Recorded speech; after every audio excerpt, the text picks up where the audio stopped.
Et bienvenue à tous pour ce nouvel épisode, le refuge, série où je rénove un corps de ferme de A à Z. Dans le dernier épisode, on s'est occupé du placo. On a fait donc l'ossature rail montant, on a passé l'isolation, on a passé les gaines pour l'électricité et on a fixé le placo. Dans cet épisode, on va s'occuper de poncer les bandes et on va faire toute la peinture.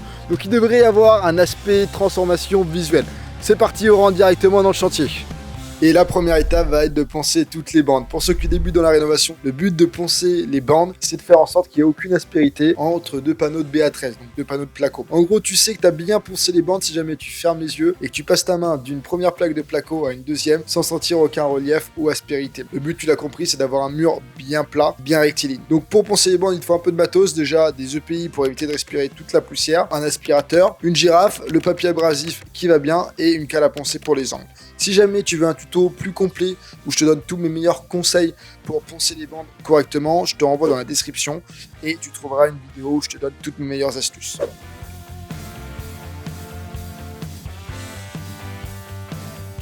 Une fois que tes bandes sont bien poncées, il va falloir absolument que tu dépoussières ton support avant d'appliquer le primaire. Crois-moi, c'est une étape qui est très importante et bien trop souvent négligée. Mais si tu commences directement à appliquer ton primaire avant d'avoir dépoussiéré ton support, le rendu sera pas top. Donc pour dépoussiérer un support, il n'y a rien de compliqué, c'est pas le plus amusant, mais il faut le faire, donc pas le choix. Tu peux déjà commencer avec ton aspirateur à dépoussiérer le gros de la poussière et ensuite, moi ce que je te conseille, c'est de prendre un chiffon à microfibre, tu l'humidifies et tu passes bien au niveau de tes panneaux en placo et surtout insiste bien dans les coins. Tu verras sur ton chiffon microfibre, tu devrais avoir pas mal de poussière. Ok, ça y est, tous les supports sont dépoussiérés, donc ils sont prêts à accueillir la sous-couche. Je vais utiliser la sous-couche universelle de chez V33. C'est pratique, je me prends pas la tête, ça va sur tous les supports. Donc là, en l'occurrence, de mon côté, j'ai principalement du BA13, mais ça peut aller du coup, bien sûr, sur l'enduit, sur le placo, sur la pierre, sur la brique. Ça peut même aller sur les boiseries. Donc avec ça, au moins, on se prend pas la tête. Vous pouvez mettre la sous-couche partout et vous êtes sûr d'avoir un bon rendu pour ensuite accueillir la peinture. Et concrètement, pour ce qui est de l'application de la sous-couche, c'est pas compliqué. Je commence avec un passoire échampire pour les angles et pour les finitions et ensuite je passe au rouleau pour couvrir plus de surface.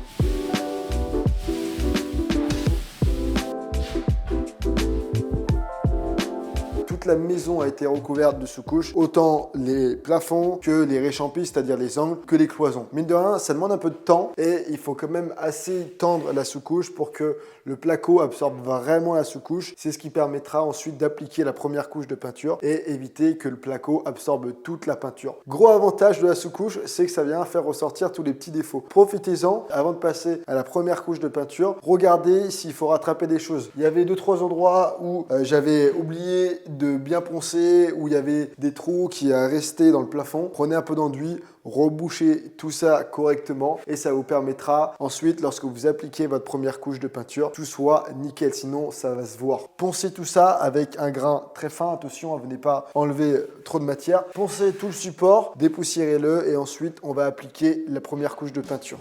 Et pendant que vous me voyez corriger les défauts, avant de passer à la première couche de peinture, j'en profite, j'ai partagé avec vous sur mon compte Insta TikTok des vidéos qui devraient vous plaire, où je vous donne des astuces pour la peinture. Par exemple, comment verser de la peinture sans en mettre partout sur le pot, ou également comment faire une petite manip sur vos rouleaux pour éviter qu'ils perdent les poils et vous les retrouviez partout sur votre support à peindre. Je vous mets les liens vers mon compte Insta et TikTok dans la description.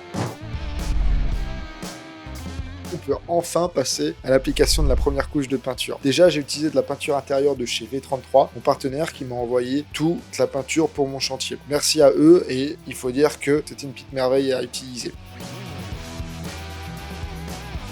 Ma maman et mon cousin ont fait le plaisir de venir sur le chantier. Ça faisait plus d'1 an que j'avais acheté la maison et j'étais très heureux qu'elle puisse découvrir ce corps de ferme. Et c'était beaucoup plus agréable de faire cette peinture tous ensemble.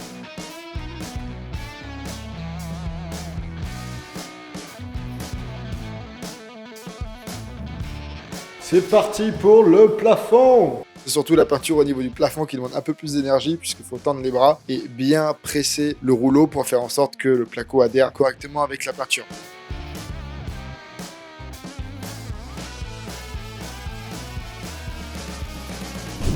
Une autre étape qui m'a fait très plaisir sur le chantier, ça a été la pose des portes. Laissez-moi vous dire, ça n'a pas été de tout repos. J'étais avec un artisan qui m'a bien aidé. La galère, ça a été que j'ai dû recouper les portes dans la longueur, mais ça c'est normal, mais également dans la largeur, parce que je n'avais pas pris en compte la surépaisseur de la bande sur le placo et des cornières d'angle au niveau voilà, des bandes armées qui viennent se mettre sur les angles du placo. Donc ça a été pas de tout repos, nous on a réussi.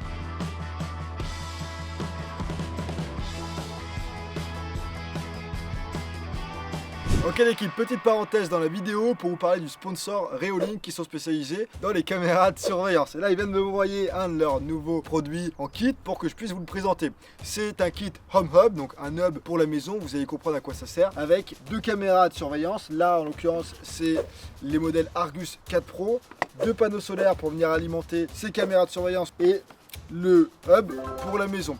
L'avantage d'avoir un hub, c'est que vous allez pouvoir avoir tout le stockage de toutes les vidéos prises par toutes les caméras connectées à ce hub à l'intérieur du hub. Il y a déjà une carte SD qui est fournie et vous pouvez en mettre une deuxième, donc vous pouvez avoir plusieurs années de stockage même si vous avez 8 caméras qui sont connectées au hub. Si jamais vous voulez une meilleure surveillance de votre propriété, ou si vous êtes comme moi et que vous avez quelques dépendances, un garage, une grange où vous voulez avoir un visu dessus, ça peut être une option pertinente. Il y a une qualité visuelle et audio qui est top, c'est du 4K, il y a une belle vision nocturne. On a des caméras qui sont intelligentes, si jamais vous voulez être notifié uniquement quand il y a un mouvement de personnes ou quand il y a un mouvement d'animaux ou un mouvement tout court. Voilà pour ce qui est de Reolink. Si jamais ça vous intéresse et que vous voulez plus d'infos, comme d'hab, le lien est dans la description. Je ferme la parenthèse et on retourne à notre chantier.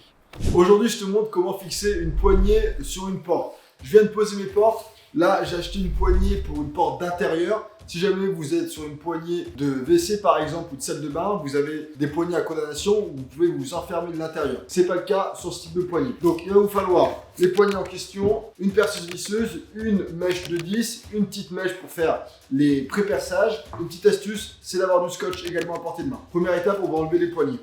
J'ai mes 2 poignées. Sur certains modèles, on va retrouver une petite fente juste ici pour passer la clé s'il y a une serrure qu'on peut verrouiller.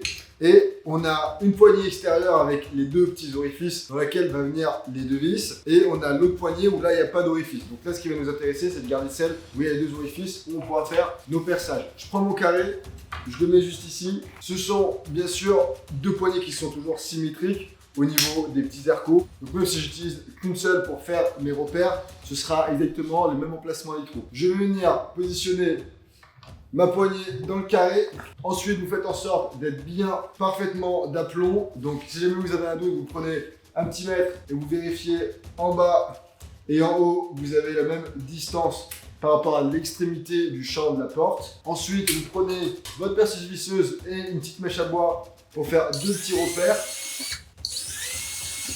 On fait pareil de l'autre côté.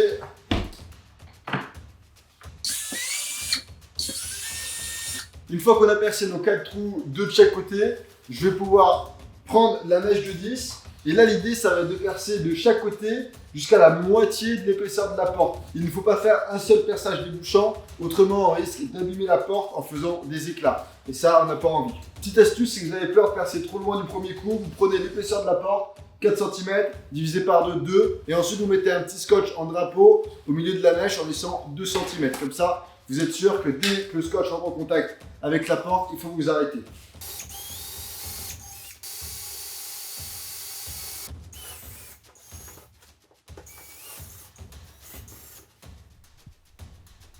Une fois que les perçages sont faits, plus qu'à prendre les 2 vis et positionner les poignets.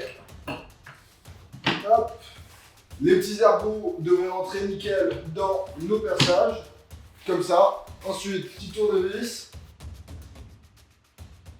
Et voilà, on a notre poignet qui est installé. Je les aime bien ces petites poignées, tout en noir, assez rectangulaires, j'aime bien le style. Avec les portes en bois, je trouve que le contraste est sympa. Dites-moi ce que vous en pensez, ces petites portes. C'était pas tout repos pour les installer, mais maintenant qu'elles sont debout, c'est cool. J'ai l'impression qu'on approche de la fin du chantier avant d'attaquer l'aménagement intérieur. Et bien sûr, sans oublier de vernir les portes. Là, c'est des portes en aspect bois que j'aime beaucoup. Il conseille de les vernir. Donc moi, je vais suivre le conseil du fabricant pour faire en sorte d'avoir une porte qui résiste dans le temps. Et voilà l'équipe, la vidéo est terminée, j'espère qu'elle vous aura plu. Moi perso je suis content parce que je vois enfin qu'il y a des progrès qui se font sur ce chantier. Pendant des mois il y a eu un stand-by complet, ça a stagné. Tout ça pour dire que enfin le chantier avance. Petit à petit, mais faites-moi confiance, je ferai en sorte que le chantier aboutisse un jour. Quand, je sais pas, mais vous serez tenus informés des événements. Dans tous les cas, pour ce qui est du prochain épisode, le plan c'est de poser le sol, ça devrait être assez sympa. D'ici là, prenez soin de vous, gardez le smile, gardez la forme. Si jamais vous voulez rejoindre un newsletter, je vous mets le lien comme d'habitude dans la description. Et lorsque vous rejoignez un newsletter, ça vous enverra une vidéo dans laquelle je vous donne 50 astuces de bricolage et d'atelier. Sur ce, ciao ciao et à très vite.